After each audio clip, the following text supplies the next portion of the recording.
వృద్ధులు పాలిటిక్స్లో ఒకవేళ ప్రభుత్వ ఉద్యోగం ఉంటే వారు రిటైర్డ్ అయ్యి 10 ఏళ్ళు అయ్యేది.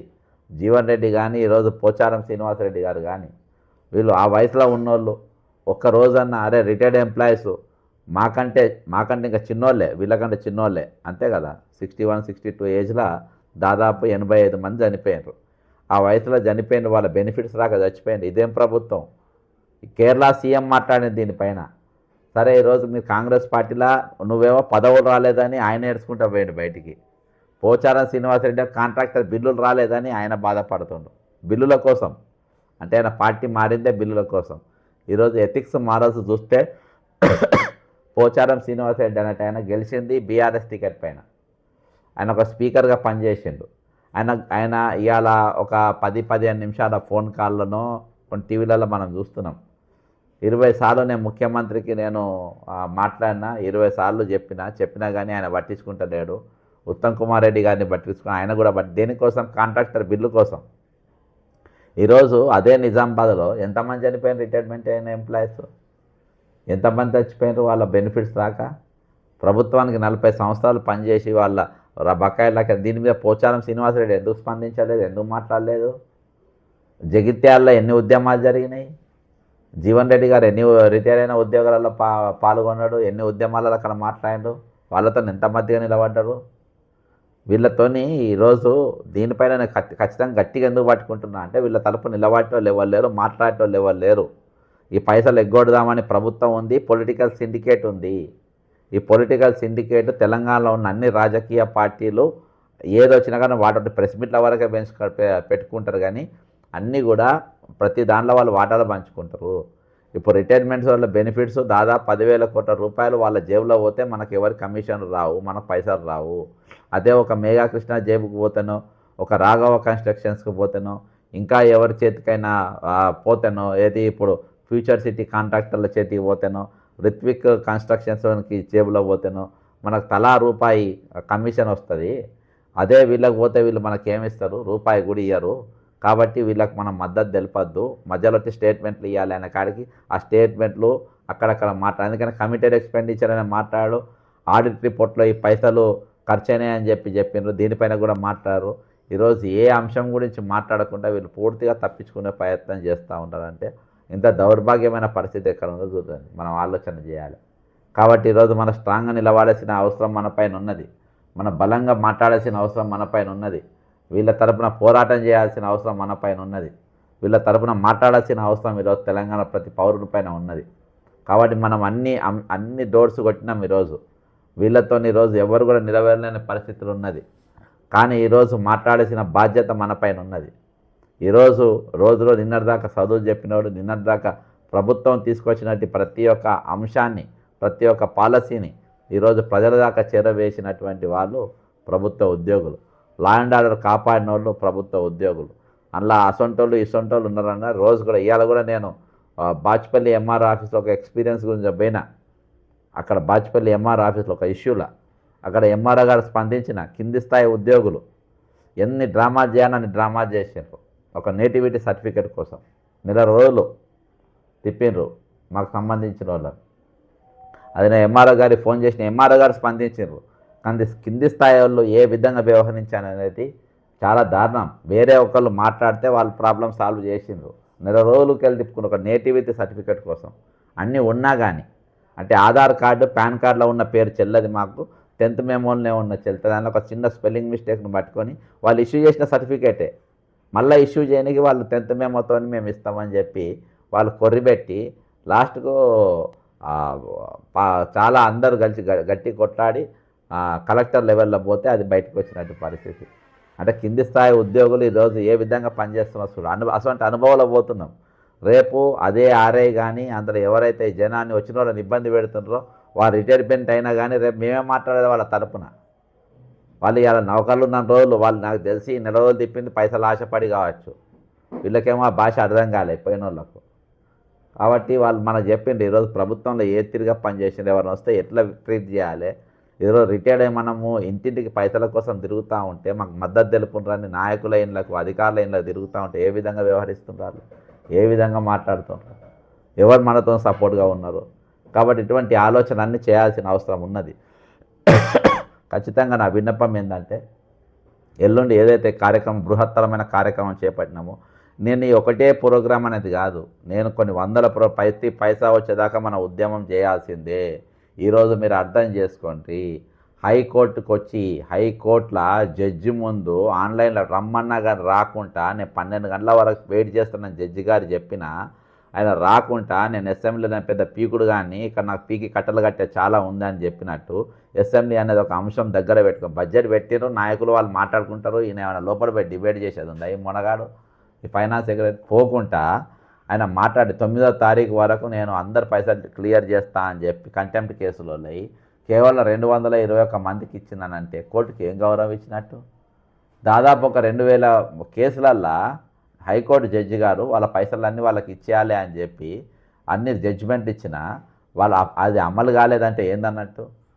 అయినా కానీ చాలామంది కోర్టు కేసులు వేయండి, చాలామంది అడుగుతూ ఉండరు, మీకు ఎవరైనా అడ్వకేట్ మాకు ఎవ్వరు లేరు అన్నోళ్ళు కూడా మీకు ఎవరికన్నా నేనైతే కోర్టులో వేయాలని నేను అంటున్నా.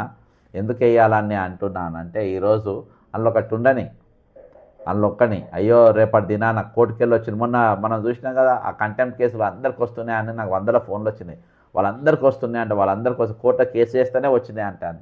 కాబట్టి దాంతో మనకు పెద్ద అయ్యేది లేదు పోయేది లేదు, మనం అందులో కేసులు వేస్తే బెటరు. మీకు దగ్గర పరిచయం ఉండి తెలిసిన వాళ్ళ అడ్వకేట్ ఉంటే మీరు వేసుకోండి, ఒకవేళ లేకుంటే మీరు నన్ను సంప్రదించండి.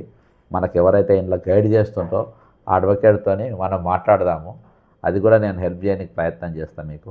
కాబట్టి అది అందరు కలిసి ఒక దగ్గర మాట్లాడుకొని మనం అది కూడా పిటిషన్ వేసి అంటే అన్ని దిక్కులకి వెళ్ళి ఈరోజు మన హక్కులు మనం సాధించుకోవాలంటే ఒక దిక్కుకెళ్ళి వస్తే కాదు.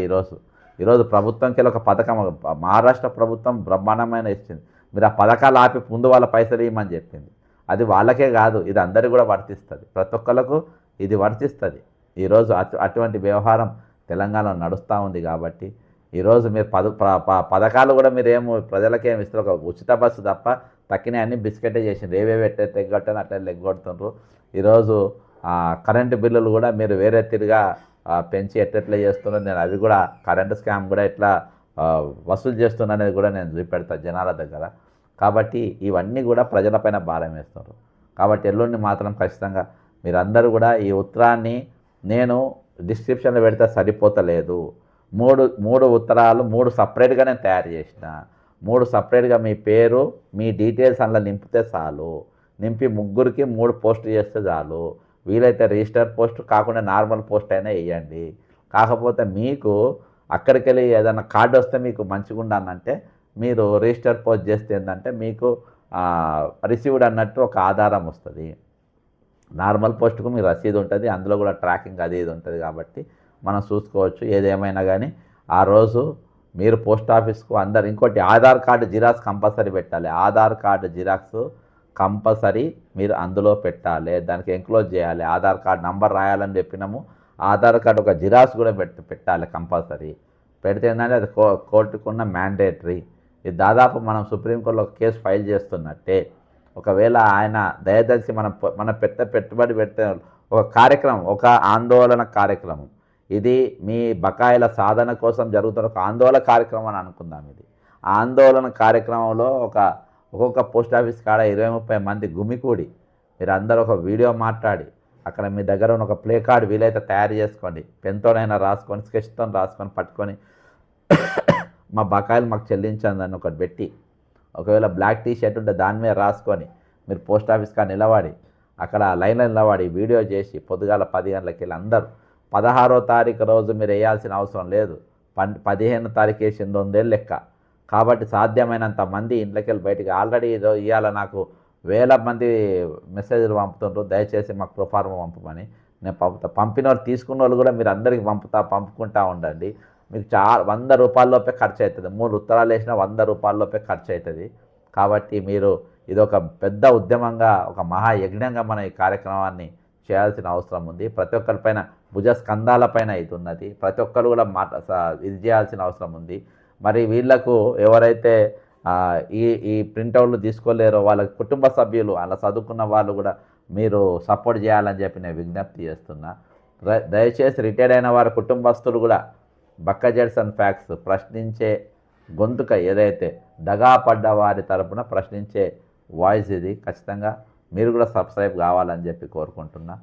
తెలంగాణలో ఎటువంటి సమస్యలు ఉన్నా మనం ఇది చేస్తాం. కాబట్టి మీ ఎంక్లోజర్స్ మీరు ఒకటి ఫామ్ బరాబర్ నింపాలి. కింద మీరు ఏవేవే డీటెయిల్స్ కింద పెడుతుంటారో ఆ డీటెయిల్స్ వెనుక ఎన్క్లోజర్స్ కొన్ని కాపీలు అటాచ్మెంట్స్ ఉండేటట్టుగా మీరు చూసుకోండి. మీరు ఎప్పుడు రిటైర్డ్ అయినారు ఏంటిది అన్నీ కూడా మీరు పెట్టండి. సిపిఎస్కి వెళ్ళి ఓపీఎస్కు ఇచ్చిన దానిపైన కూడా మీరు సపరేట్గా ఒక పారాగ్రాఫ్ అందులో మీరు యాడ్ చేస్తే చేయండి. మాకు పెన్షన్ లేదు, మాకు ఇస్తామని చెప్పింది ఇవ్వలేదు, మోసం జరిగిందని ఒక లైన్ ఏమైనా యాడ్ చేసుకుంటే యాడ్ చేసుకోండి, ఏం ప్రాబ్లం లేదు. కాబట్టి మీరు మొత్తానికైతే నేను పంపింది 100% పర్ఫెక్ట్ డాక్యుమెంట్. ఆ డాక్యుమెంట్ మీరు దాదాపు రేపు కూడా షేర్ చేసుకోండి.